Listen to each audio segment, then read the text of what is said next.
ईश्वर परानुरक्ति भक्ति, ईश्वर में जो परम अनुराग है उसका नाम है भक्ति। तो उसका परमात्मा के बीच के वहाँ परम अनुराग है। वो सर्वत्र परमात्मा कोई अनुभव करता है और परमात्मा के वहाँ नित्य स्थित है और उसका प्रेम भी परमात्मा में ही है। परमात्मा के सिवा और उसका कहीं न प्रेम है न कोई अपने स्थिति है, कुछ भी नहीं है। उसको तो आपने समझो कि सर्वत्र भगवान ही प्रत्यक्ष दिख रहे हैं और भगवान का ही प्रेमी सच्चा भक्त है। तो प्रेमी और प्रेमास्पद और प्रेम वहाँ तीनों चीज एक ही है। नित्य जो चिन्मय जो प्रेम है वो नित्य चिन्मय प्रेम ही भगवान का स्वरूप है और नित्य चिन्मय प्रेम ही उस भक्त का स्वरूप हो जाता है। जब भगवान के परम धाम में भक्त चला जाता है तो वहाँ सब समझो कि चिन्मय भगवान ही है और उनका लोक जो है वो भी चेतन है, वहाँ के प्राणी भी सब चेतन है और वहाँ के सब पदार्थ है तो चेतन है। तो उस तीनों के बीच के माँ जो नाम रूप नाना है, होने पर भी वस्तु से एक ही है। जैसे सोना एक चीज है और उस सोने के जो आभूषण होते हैं, गहने होते हैं, उनकी अनेक प्रकार की आकृति, अनेक नाम रूप अनेक हो जाते हैं, किंतु वस्तु से सोना तो सोना ही रहता है। तो वहाँ जो है धातु, धातु की जगह में प्रेम है तो प्रेम के सिवा और कोई वस्तु नहीं। किंतु ऐसी प्राप्ति इस लोक में भी उसको हो जाती है जिस पुरुष को भगवान प्रकट होकर दर्शन दे देते हैं और अपने माया का पर्दा हटा लेते हैं और वास्तव में भगवान का दिव्य चिन्ह में जो स्वरूप है ये उसकी दृष्टि गोचर हो जाता है। तो उसी समय के बीच के वहाँ वो समझो कि भगवतमय हो जाता है या न भगवत के वहाँ उसका एकदम मन तल में हो जाता है। उसकी दृष्टि के बीच के वहाँ भगवान हर वक्त दिखते रहते हैं, उससे कभी अलग नहीं होते। प्रथम तो ये साधन करता है और फिर भगवान उससे दूर नहीं होते। योमांग पश्यति सर्वत्र सर्वंग तयमयी पश्यति तस्य हम न प्रणश्यामि और सत्य में न प्रणश्यति।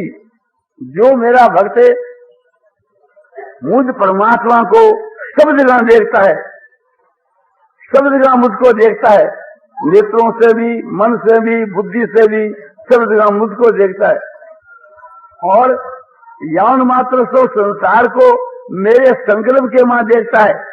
इस सारा का सारा ब्रह्मांड उस परमात्मा के संकल्प में है। ऐसा जो पुरुष है वो एक प्रकार से उसकी इससे ओझल नहीं होता, यानी उससे मैं कभी छिप नहीं सकता और वह मुझसे कभी छिप नहीं सकता।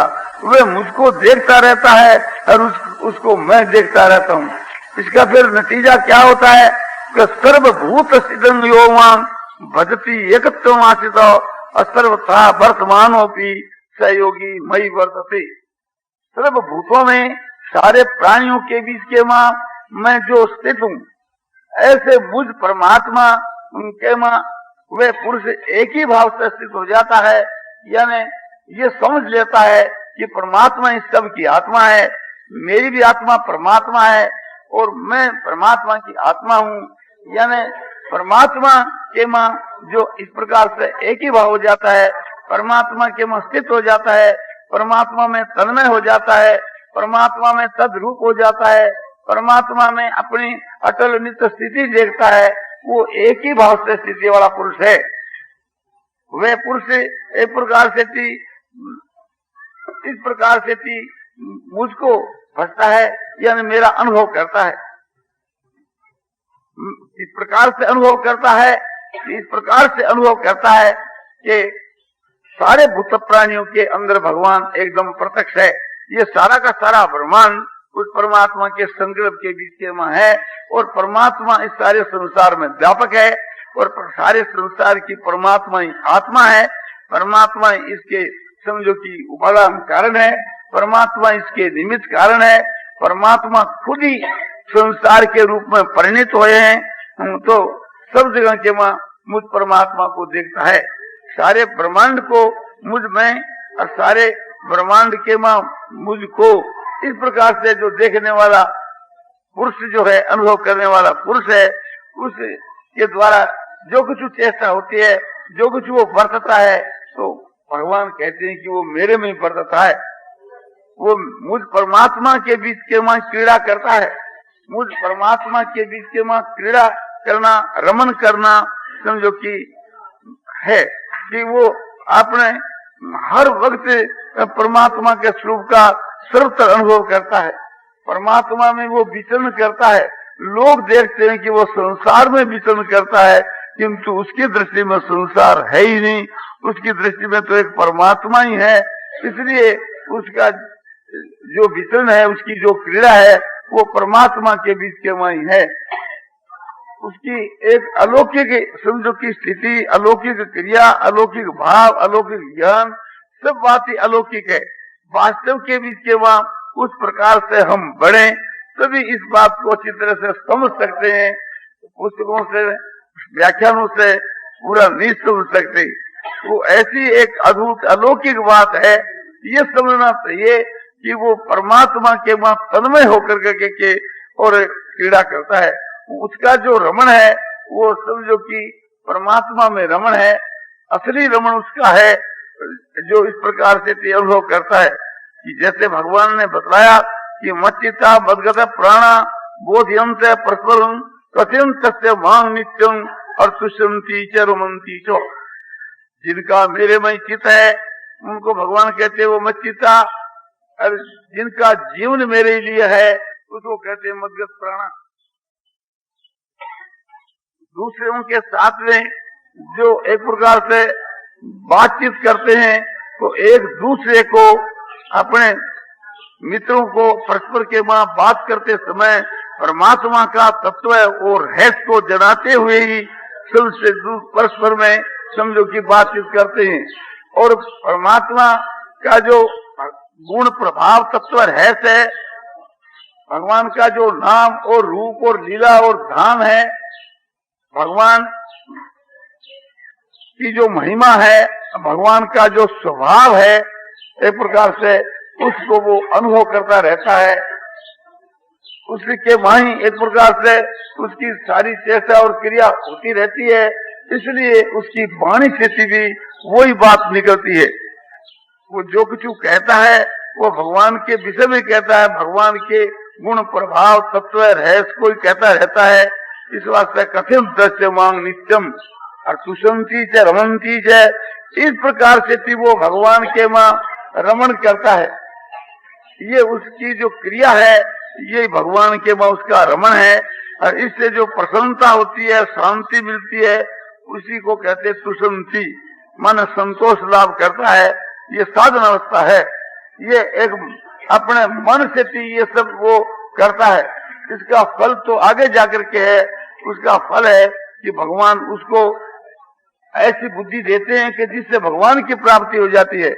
भगवान कहते हैं तेसां सतत युक्ता नाम भजताम प्रीति पूर्वकम ददामि बुद्धि योगम कम ये न मामुपयांति ते। इस प्रकार से नित्य निरंतर मेरे में लगे हुए जो प्रीति पूर्वक, प्रेम पूर्वक जो मुझको भजते हैं, उन पुरुषों को मैं वह बुद्धि योग देता हूँ, वह ज्ञान देता हूँ कि जिसके द्वारा वे मुझ परमात्मा को प्राप्त हो जाते हैं, अच्छी प्रकार से जान लेते हैं। मैं जैसा हूँ, जितना हूँ, जिस प्रकार का हूँ, मेरे सब तत्वों को वे जान लेते हैं। मेरा जो साकार निराकार सगुण निर्गुण जो स्वरूप है उसके रहस्य को वे जान लेते हैं। उस प्रकार की बुद्धि उसको मैं देता हूँ, चाहे वो कैसा ही मूर्ख क्यों नहीं हो, चाहे वो एक प्रकार से कैसा ही एक प्रकार से अपने बुद्धिहीन क्यों नहीं हो। भगवान कहते हैं कि जब मैं उसको बुद्धि देता हूँ, मैं उसको ज्ञान देता हूँ, तो उस ज्ञान के द्वारा मुझ परमात्मा को यथार्थ रूप से वो जान जाता है, प्राप्त हो जाता है। ये बात स्वयं भगवान कहते हैं। तो ये जो रमण है भगवान के बीच के वहां, ये बड़ा ही उच्च कोटि का रमण है कि जैसे समझो कि भगवान का हम ध्यान किया और ध्यान से भगवान को आपने बुलाया और भगवान प्रत्यक्ष के वहां समझो कि ऐसा प्रतीत हुआ कि भगवान प्रत्यक्ष आ गए।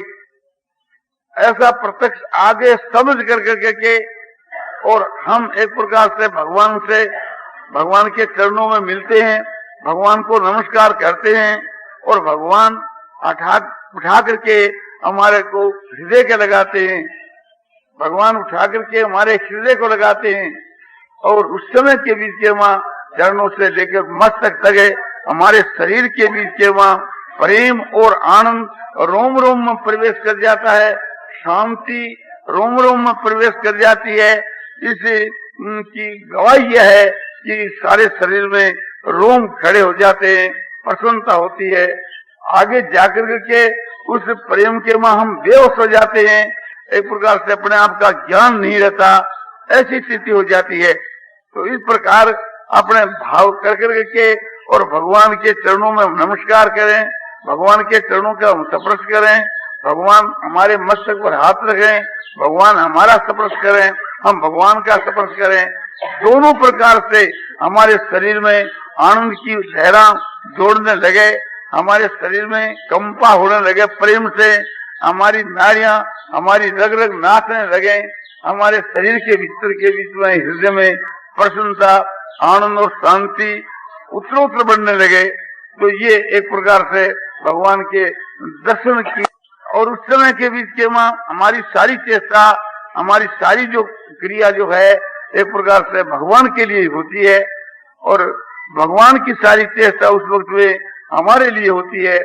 यानी प्रेमी की सारी चेष्टा प्रेमास्पद के लिए और प्रेमास्पद की सारी चेष्टा उस अपने प्रेमी के लिए। उससे प्रत्यक्ष के बीच के वहाँ शांति जो है, आनंद जो है, प्रेम जो है, प्रसन्नता जो है, ये एक ताजा रहती है, बढ़ती हुई प्रतीत होती है, वो सदा ही ऐसी परिस्थिति प्रतीत होती है। वही परमात्मा के स्वरूप की प्राप्ति है, वही एक उच्च से ऊंची भक्ति के मार्ग में स्थिति है। तो इस वास्ते प्रथम साधन अवस्था के बीच के वहाँ हमको अपने मानसिक उसके साथ में रमण करना चाहिए। मानसिक रमण ये कि हम भगवान को देख रहे हैं और भगवान हमारे को देख रहे हैं, भगवान के नेत्रों से हम नेत्र मिला रहे हैं और भगवान एक प्रकार से अपने नेत्रों के द्वारा अपने गुणों का समूह समझो कि आपने हमारे नेत्रों के द्वारा हमारे में प्रवेश करा रहे। जैसे पूर्णिमा का चंद्रमा समझो कि अकड़ा है, वो वर्षा एक प्रकार से निराकार होती है, उसका कोई आकार नहीं होता, उसका प्रभाव पड़ता है। इसी प्रकार भगवान हमारे ऊपर प्रभाव डाल रहे हैं, अपने नेत्रों की जो वृत्ति है उस वृत्ति के द्वारा जो एक प्रकार से हमारे शरीर के बीच के वहाँ वे गुणों को प्रवेश करवा रहे हैं। हम भगवान को नेत्रों से देखते हैं तो भगवान के नेत्रों में एक अलौकिक रोशनी दिखती है, भगवान के नेत्रों के बीच के वहाँ जो सारे गुण जो है वो नेत्रों के वहाँ प्रतीत होते हैं। हृदय के वहाँ जो गुणों का समूह है वो नेत्रों के द्वारा निकल करके हमारे नेत्रों में प्रवेश होकर के और भीतर में जाकर के समझो कि स्थित होता है। वहाँ कोई अवगुण रह ही नहीं सकता, अवगुण तो पहले ही सब भाग जाते हैं, सूर्य के उदय होने के पहले ही अंधकार नाश हो जाता है। इसी प्रकार से हृदय के बीच के वहाँ भगवान का ज्ञान, भगवान का प्रेम, भगवान का ध्यान, भगवान की जो स्वरूप की जो अलौकिक मूर्ति जब वो प्रकट होती है तो सब दोष दूर हो जाते हैं। भगवान के गुण जब प्रवेश कर जाते हैं तो अवगुण कोई रह ही नहीं सकता। अनेक गुण है भगवान के माँ, क्षमा, दया, शांति, क्षमता, संतोष, प्रेम, आनंद, ज्ञान, वैराग, बहुत से ऐसे जो गुण हैं। और भगवान का वो कोमल स्वभाव, सरल स्वभाव, दयामय स्वभाव, प्रेममय स्वभाव, एक प्रकार से उसको देख करके मनुष्य एकदम मुग्ध हो जाता है। तो इस प्रकार की चेष्टा जो है कि नेत्रों से भगवान का दर्शन करते हैं तो मानो नेत्रों के द्वारा हम अमृत का पान कर रहे हैं। भगवान की वाणी, वो कोमल मधुर वाणी कानों से सुनते हैं तो मानो कानों के द्वारा हम अमृत का पान कर रहे हैं। भगवान हमारे को छूते हैं तो स्पर्श के द्वारा मानो हम अमृत का पान कर रहे हैं। भगवान के दिव्य, भगवान के स्वरूप में दिव्य जो गंध आती है मानो हम नासिका के द्वारा अमृत का पान कर रहे हैं। और भगवान निश्चय है, ये जो हमारा भाव है ये बुद्धि के द्वारा भगवान के स्वरूप का निश्चय करके उसका अनुभव करना, बुद्धि से उस भगवान के स्वरूप का अनुभव करना, ये बुद्धि के द्वारा समझो कि अमृत का पान है। मन से भी समझो कि उसका मनन करना, बुद्धि के द्वारा जैसा स्वरूप समझा गया परमात्मा का, और मन के द्वारा वैसे ही स्वरूप का समझो कि मनन करना, ये मन के द्वारा अमृत का पान है। तो हमारी सारी इंद्रियां और हमारा मन और हमारी बुद्धि ये सब एक प्रकार से भगवान के ही स्वरूप को विषय करने लगे, तो ये उसके बीच के वहाँ रमन है। इस रमन का वो फल है, ये रमन है, ये साधन है, और इस साधन का वो फल है कि परम शांति की प्राप्ति, परम आनंद की प्राप्ति। और इस प्रकार से होकर के उसके बाद के बीच के वहाँ समझो कि उसे साक्षात परमात्मा की प्राप्ति हो जाती है। तो साक्षात परमात्मा की प्राप्ति हो जाती है तो फिर उसके जगह कुछ जानना बाकी नहीं रहता। कोई बतलाते हैं कि इस प्रकार से भगवान के दर्शन होने पर भी समझो कि भगवान को जानना कहीं बाकी भी रह जाता है, रह भी जाता है तो वो बाद में जान लेता है, किंतु ये नहीं कि उसको फिर जन्म लेना पड़े, ये नहीं कि उसकी कमी की पूर्ति कोई दूसरे जन्म में हुए, उसकी पूर्ति इसी जन्म के बीच में हो जाती है। और समझो कि होनी चाहिए उसी वक्त, क्यों भगवान का सिद्धांत यही है और वेदों का सिद्धांत यही है कि विद्यते हृदय ग्रंथि सिद्धन्ते सर्व संशया क्षियन्ते तास कर्माणि तस्मिन् दृष्टे परावरे। जब तस्मिन् दृष्टे परावरे उस परमात्मा के साक्षात्कार होने पर उसके हृदय के बीच में जो जड़ चेतन की ग्रंथि खुल जाती, उसके सारे जो पाप और कर्म है वे सब क्षय हो जाते हैं, नाश को प्राप्त हो जाती है, और उनके कोई दिल में शंका नहीं रहती। गीता के वहां भगवान अर्जुन को पूछते हैं कि अर्जुन, मैंने जो तेरे को बात कही तने ध्यान देकर उस बात को सुनाना, और तुम्हारा मोह नाश हुआ कि नहीं हुआ, और तेने एकाग्रचित होकर के सुना कि नहीं सुना। तो अर्जुन कहता है कि मैं एकाग्रचित होकर के सुना और मेरे मोह का नाश हो गया। नष्टो मोह है समृति लब्धा तत्प्रसादात मया च्युतो स्थितोस्मि गत संदेह करिष्ये वचनं तव। नष्टो मोह है, मेरे में जो मोह था, अज्ञान था, बेसमझी थी, वो सब चली गई, और मैं समृद्धि को प्राप्त हूँ, कोई मुझको निद्रा नहीं आती। मैं सावधानी से जो आपने बात कही जी की अच्छी तरह से सुनी, श्वास से मेरी समरण शक्ति कायम है। नष्टो मोह समृद्धि लब्धा तत्प्रसादात माया च्युत है, तत्प्रसादात हे प्रभु आपकी कृपा से, आपके प्रसाद से, हे अच्युत आपकी कृपा से अब मैं समझे रहित हूँ, मेरे दिल में कोई शंका नहीं रही है, कोई संशय नहीं रहा है। अब मैंने ये निश्चय कर लिया है, सब बात जान करके मेरे मन में यह बात तय कर ली है कि आपके वचनों का मैं पालन करूंगा। बस मैं आपकी कठपुतली बन जाऊंगा, सारी बागडोर आपके हाथ में रहेगी। जिस प्रकार से मेरे मन बुद्धि इंद्रियों को आप नचावेंगे वैसे ये सब नाचेंगे। जैसे घोड़ों की बागडोर आपके हाथ में रहेगी, इसी प्रकार से मेरा जो मनुष्य शरीर रूपी रथ है इसकी भी बागडोर और सब आपके हाथ के वहां रहेगी, यानी मैं आपके हुक्म का पालन करता रहूंगा। तो ये है असली शरण। तो ये बतलाई गई कि मत कर्म किरण मत पर मोह मत भक्त संग वर्जित निर्वैरस्त्र भूते सु जिससे माँ मेती पांडव। हे पांडव, जो पुरुष मेरे लिए कर्म करता है, जो मेरी शरण है, मेरे प्राण है, और जो मेरा ही भक्त है, मेरे में प्रेम रखने वाला है, ऐसा जो भक्त है, और समझो कि संसार में आसक्ति से रहित है, मत कर्म किन मत परमो मत भक्त संग वर्जित है। संग माने आसक्ति से रहित, इससे वर्जित, और निर्वैर भूतेषु सारे भूतों में वैर भाव से रहित है, द्वेष भाव से रहित है, ऐसा जो पुरुष है वो मेरे को प्राप्त होता है। तो तीन चीज तो ग्रहण करने की और दो त्यागने की। त्यागने की क्या? राग और द्वेष। जब किसी चीज के बीच के वहां राग नहीं है तो द्वेष का कोई कारण फिर नहीं है। राग के नाश से द्वेष का नाश अपने आप ही हो जाता है। पर खुलासा करने के वास्ते भगवान ने बतला दिया कि न किसी के वहां राग न किसी के वहां द्वेष। अब ये विचार करना चाहिए, जब भगवान के वहां प्रेम हो जाता है तो फिर संसार के मां प्रेम कैसे रह सकता है? कंचन में, कामनी में, शरीर में, मान बढ़ाई में, प्रतिष्ठा में, इस लोक में, स्वर्ग में, परलोक में, भोगों में, गुणों में, कोई भी चीज के बीच के मां इसमें प्रेम कैसे रह सकता है? जब असली प्रेम को प्राप्त हो जाता है तो ये जो नकली जो प्रेम है इसमें उसकी स्थिति कैसे रह सकती है? ये उसको प्रिय कैसे रख सकता है? जो असली चंद्रमा को समझ जाता है उसको वो नकली चंद्रमा, समझो कि प्रतिबिंब में दिखने वाला चंद्रमा, उसके लिए क्या चीज रह जाती है? तो इस संसार के बीच के मां जो प्रेम है, संसार के बीच के मां वो नकली प्रेम है। असली जो प्रेम है उसका प्रतिबिंब मात्र है, उसकी छाया मात्र है, उसका एक प्रकार से समझो कि आभास मात्र है।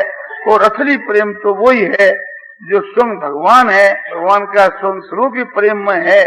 जब प्रेम में भगवान के स्वरूप की प्राप्ति हो जाती है तो संसार के जितने विषय भोग यौन मात्र जो है वास्तव में तो रहते ही नहीं, छिप जाते हैं, और रहते हैं तो उनके लिए छिप जाते हैं, उनके साथ में संबंध ही नहीं रहता। और समझो कि संबंध होवे तो उसके मां आसक्ति होने का कोई कारण ही नहीं है। जब भगवान के साथ में प्रेम हो जाता है तो फिर संसार के तुच्छ विषय भोगों के बीच के मां कौन ऐसा मूर्ख है जो इसके मां रमण करेगा? रमण करने की कोई चीज नहीं। जब एक प्रकार से मनुष्य अमृत को प्राप्त हो जाता है तो संसार के सब भोग है तो उनके लिए भी एक प्रकार से मलमूत्र के समान हो जाते हैं।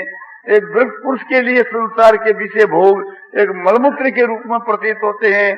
तो फिर परमात्मा की प्राप्ति होने के बाद तो भोगों के बीच के मां जो एक प्रकार से ये जो अपने रस है वो एकदम अपने खत्म हो जाता है, सूख जाता है, विलीन हो जाता है, उसके मां रस की प्रतीति नहीं होती। अब हम लोग दिन के मां हैं, सूर्य की रोशनी के मां हैं, नक्षत्रों की और तारों की रोशनी तो हमको दिखती ही नहीं, हमारे लिए एकदम छिप गई है, क्योंकि हम सूर्य की रोशनी के मां है। इस रोशनी के बीच के मां समझो कि तारों की रोशनियां नहीं प्रतीत होती, नक्षत्र की रोशनियां नहीं प्रतीत होती, वे दिखते ही नहीं। जब भी वे है कहीं तो भी हमारे लिए तो नहीं है, हमको तो उनकी रोशनी किसी भी नहीं दिखती। और वही रोशनी रात्रि के समय में हमको चमचम चमकती थी, दिखती थी और बड़ी सुहावनी लगती थी, और एक प्रकार से हमको बहुत ही ऐसा प्रतीत होता था कि वाह कैसी इनकी भार है, कैसी इनकी ओर है। किंतु सूर्य उदय होने के बाद सूर्य की रोशनी के मुकाबले में सब वो क्षीण पड़ गई, रद्द हो गई, छिप गई, एक अदृश्य हो गई, तो हमारे लिए उनका संबंध विच्छेद हो गया। इसी प्रकार से परमात्मा की प्राप्ति होने के बाद संसार के विषय भोगों से संबंध विच्छेद हो जाता है। संसार यदि कहीं रहे तो उसके लिए कोई आपत्ति नहीं, नहीं रहे तो आपत्ति नहीं। भक्ति के सिद्धांत के मां, योग के सिद्धांत में ऐसा मानते हैं कि उसकी दृष्टि में तो नहीं रहती, उसके लिए तो संसार छिप जाती है, किंतु लोगों की दृष्टि के मां जो मान रखी है उनकी दृष्टि में रहती। वेदांत के सिद्धांत में कहा जाता है कि सपने से जागने के बाद सपने की सृष्टि यदि किसी की दृष्टि में रहती हो तो यह संसार भी किसी की दृष्टि के मां रहती हो। जागने के बाद सपने की सृष्टि तो वास्तव के मां बात ही नहीं, वो तो झूठी प्रतीत हो गई।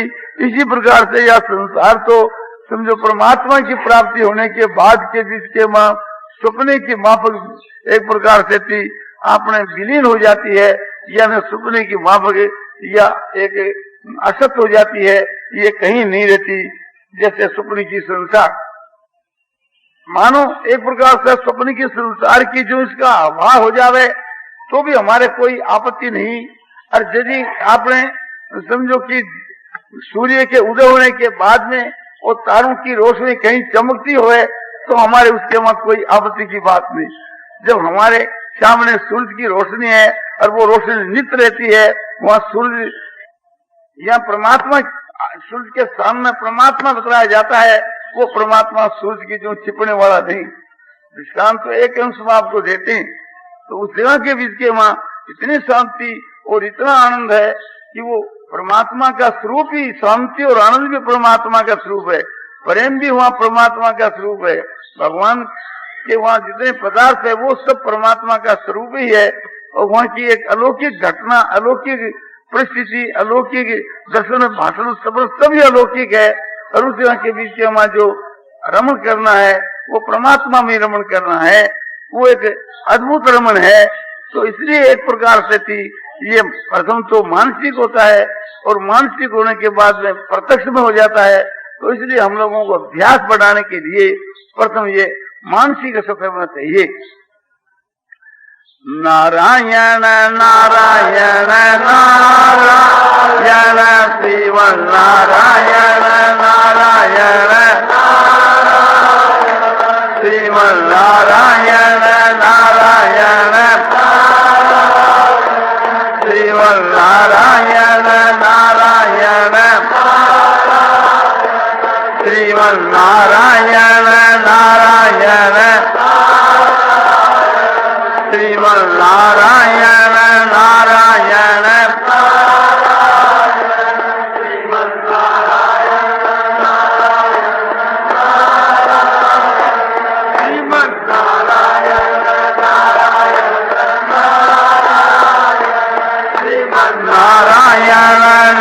नारायण नारायण शिव नारायण नारायण शिव नारायण नारायण शिव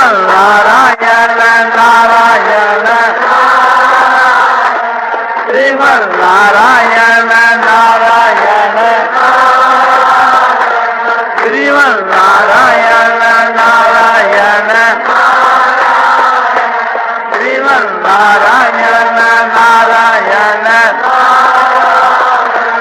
शिव नारायण नारायण शिव नारायण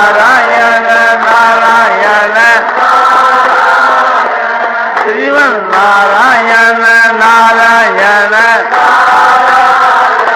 शिव नारायण नारायण शिव नारायण नारायण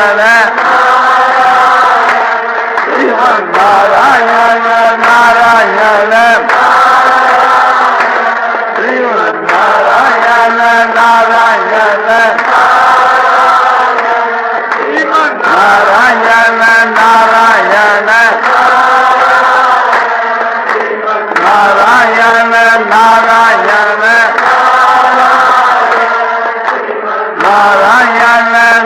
नारायण नारायण नारायण नारायण नारायण नारायण नारायण नारायण नारायण नारायण नारायण नारायण श्री नारायण नारायण नारायण नारायण श्री नारायण नारायण नारायण नारायण